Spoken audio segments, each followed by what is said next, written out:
Hello, parents. Welcome back to our trainings. Today, we are going to be doing a special training for parents of tweens and teens and young adults. And our training today is on the topic of letting go of your teen. Now, I work with parents of tweens and teens and also young adults, and so I have heard this topic come up. And I'm also a mom and stepmom of five tweens, teens, and young adults myself. So this topic is very close to my heart, and I want to have a conversation about what this looks like. So let me introduce myself. My name is Victoria Clark Jones. I am a kids and teen mental health coach. I am also the founder of Victor Kids Life Coaching, which is my business where I coach and work with children and young people and parents. I am also a parent and teacher educator. I am a former school teacher of 15 years, and I'm also a mom and stepmom of five kids, ages 11 to 21. So I have had to go through this myself, and this is where I really want to share some of my knowledge and my experience of when our kids transition. And this can be transitioning from, being at home with your parents into preschool, or all the way up to young adults transitioning into moving city, moving house, maybe moving out of the state even, right? Transitions happen at every period of parenting. And so how can we support our kids as well as ourselves when this happens? A model that I really love to use and explains the cycle our kids of any age go through is this circle of security model. Now, our kids start off literally in our safe arms, right? Our safe, loving arms. They literally start off within our bodies. They're born, we carry them around, and then as they start getting older, they want to start exploring the world around them. Now, of course, this is a natural and important stage of their maturity. At some point in this stage, they will encounter something in the world that's going to confuse or frustrate or even scare them. And then they start the return part of the cycle where they run back to our arms for reassurance and comfort. Now, if we've done our jobs well as a parent or caregiver, you're going to see this cycle happen over and over again all throughout our child's life. And I say our child, but I also mean adult children because they are still our children, even if they are grown adults and have their own families, right? So we're going to go into what each stage looks like more in our next slides. So when our kids go out into our world, that is the first stage. Now, what do we know about the world? That it's a big, exciting, noisy, adventuresome, and opportunity-filled place. We know that children learn best through exploration. So, of course, they have this innate wiring to go out into the world and leave the safety of their parents' arms to go and explore the world for themselves. Now, while they're little, toddlers, this may only be for short periods of time before they want to return back to us. Through each time of exploration, they develop more and more bravery and independence. But of course, this can also be dependent on a child's personality.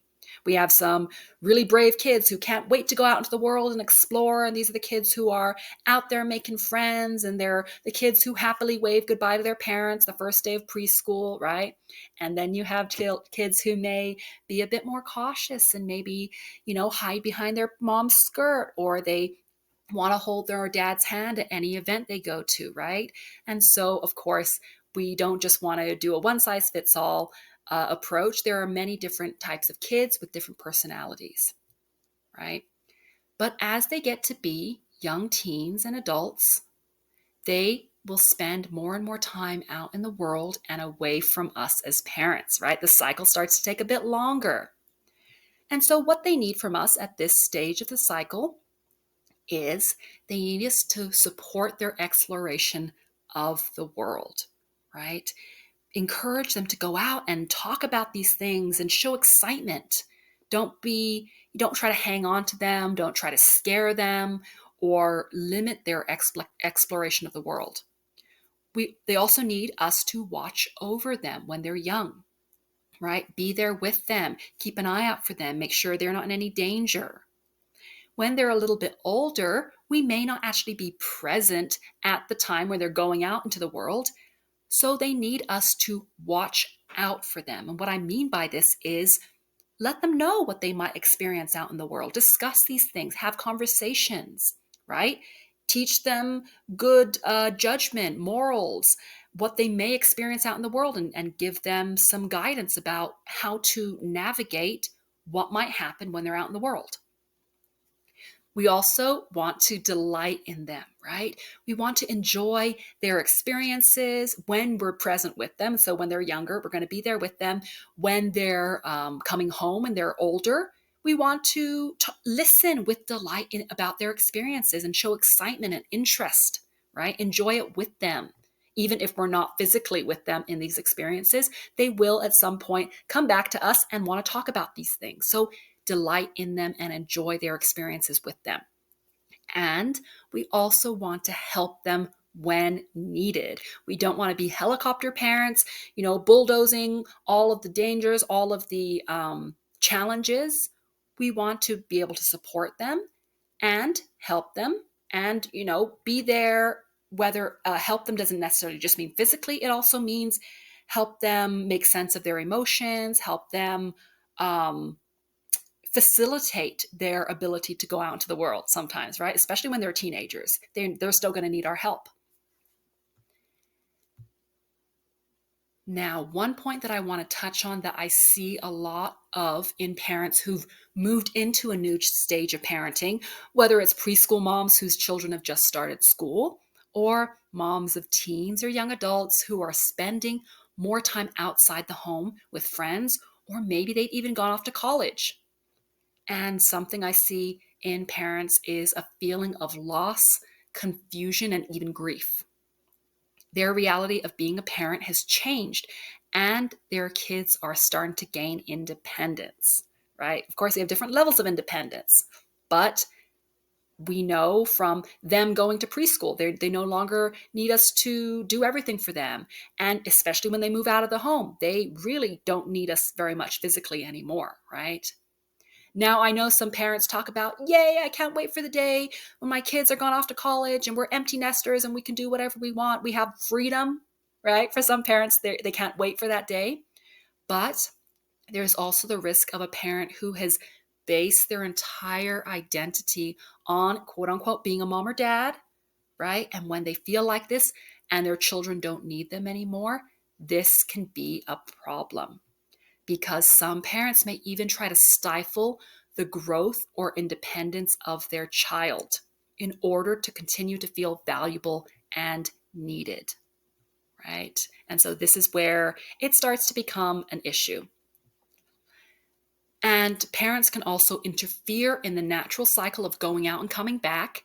With it, our child's confidence and maturity, right? We don't want them to not need us anymore, because if they don't need us, then what do we do? Who are we? We're no longer mom. We're no longer dad. So it's really crucial as parents, and especially moms, because I see this a lot in moms, to continue to explore and foster our own identities outside of being a parent, right? You were a human with interests before you became a parent, and you will still be one after your kids grow up and leave the home.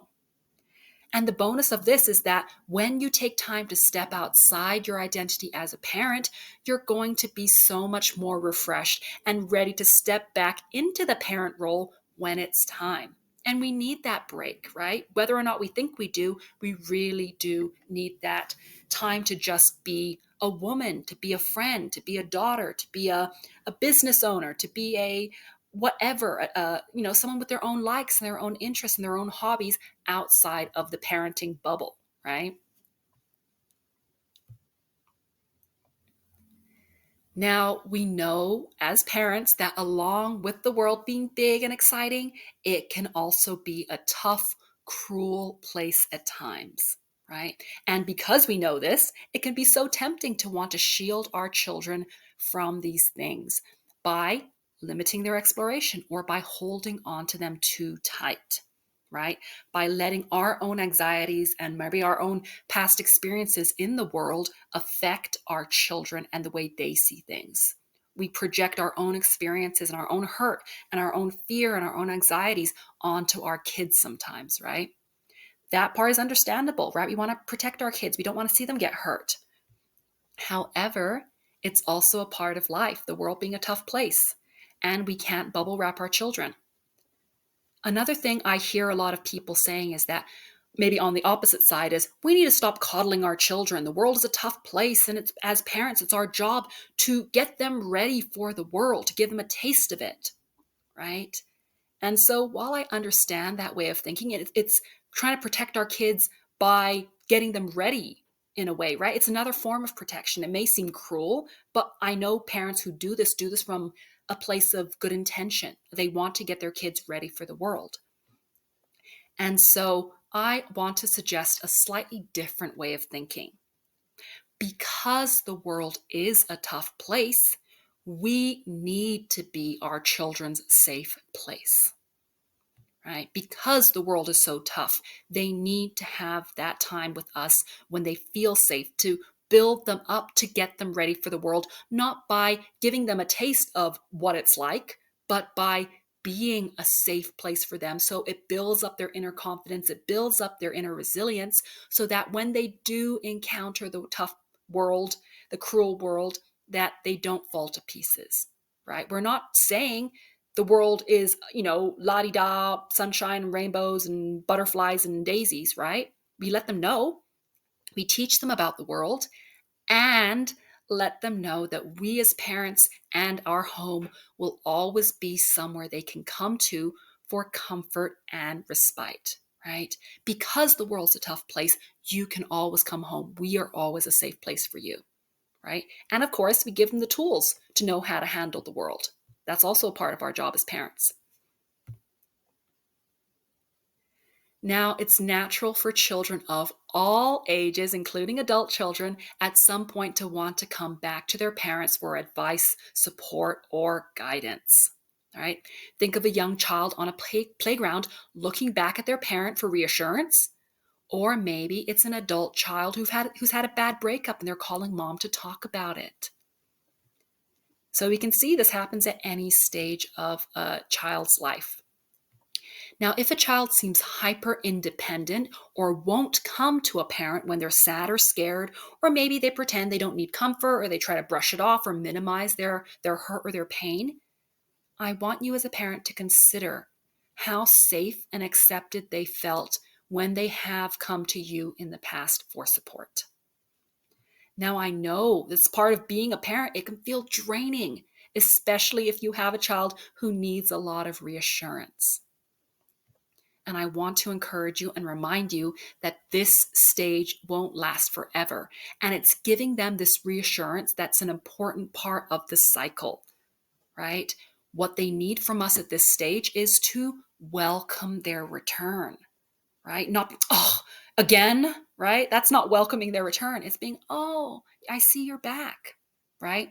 They need us to protect them. They need us to comfort them, right?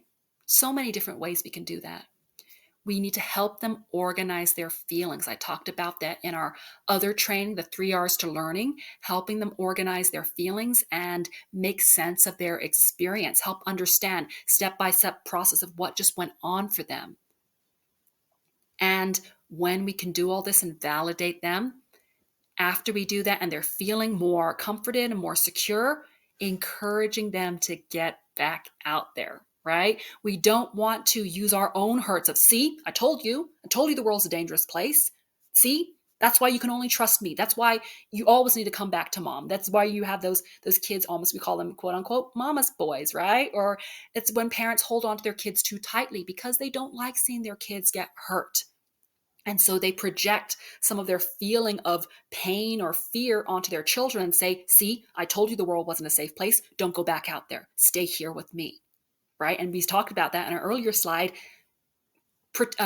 limiting their exploration because we almost need that sense of validation from them. And we also want to protect them, right? So they need us to encourage them to get back out there, right? Give them the skills and the tools they need, Encourage them, be like, I know it's tough and you can do this. And I'm always here if you need my help again. But go back out into the world and try again, right? That's a super important part. We don't just want to coddle them and do all the, protect and comfort and then, okay, and now you're safe here with me. Don't go back out, because we are limiting and stifling this cycle that they need to go through in order to be healthy adults and, just functioning members of society. So, what is our role as a parent or caregiver when our child, young or old, comes back to us? How can we make sure that we are ready to have the tools we need to be our child's safe place? So, number one, you can imagine that if your child is setting sail out into the world full of adversity, then we must provide them with a safe harbor to return to when they need shelters from the storms of life, right? Be their safe harbor. And if you look at that picture, the reason I love that picture is look at the water, look at the surroundings in that picture. You see how calm and clear and just peaceful it feels, right? So part of being a safe harbor means making sure that our own environment, our own internal environment as parents and our home environment is a safe, clear, peaceful place. Coming back into a harbor that's got huge waves and it's got, a dock that's under construction, or it's, got a whole bunch of barnacles on the dock and they can't even dock safely. They're not going to feel safe there. So we want to make sure that we as parents are offering them that safe environment so that they feel that home is this safe place to come back to. And not like, and what that's one of the other things is that if our child isn't returning to us, maybe we're not as safe and calm as they need us to be. And so really working on that. And we talk about that in a little bit. Number two is, as parents, we've had years of wisdom that we experience and share with our children, right? But sometimes they will need more help and assistance. Other times they maybe just need guidance and scaffolding, and also letting them know that we have our trust, that they have our trust in their abilities to figure things out for themselves, right? Whatever our level of support that we offer, our child will feel secure knowing that they can count on us to meet their level of need and that we are capable of handling whatever they bring to us. That's a big thing. Feeling secure, having the tools that we need in order to support our children.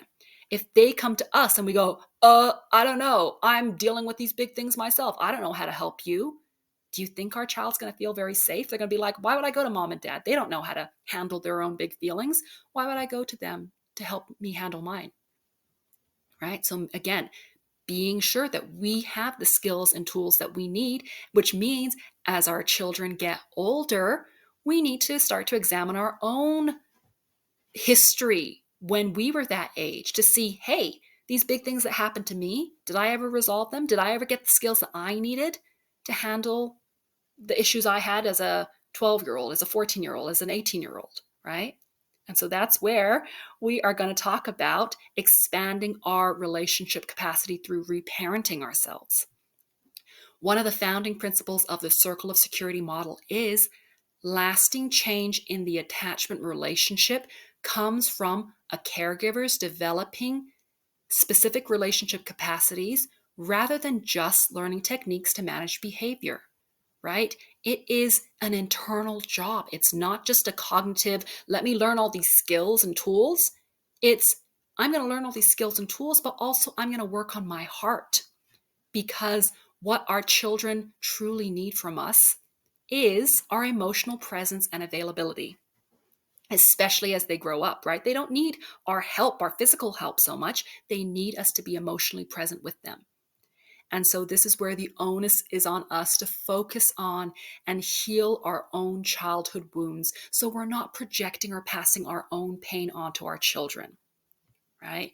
And the beautiful part of this is that when we do this, the walls that we've built up to protect ourselves over time will come crumbling down, and we then create space to love and to be loved more fully. And so this is what our children need from us more than anything else, no matter what age they are. So, if you're interested in learning more about beginning your reparenting journey, I invite you to start with our 3-part mini course on learning to meet your own needs.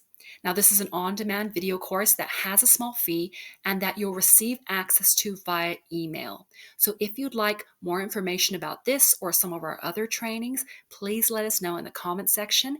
And we are so glad we can support you on this journey through parenting, through reparenting, or whatever stage you're at in your journey.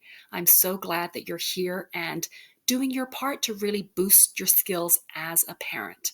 It's not an easy job, and so I really want to congratulate you and thank you for being here with us today. We will see you soon. Bye for now.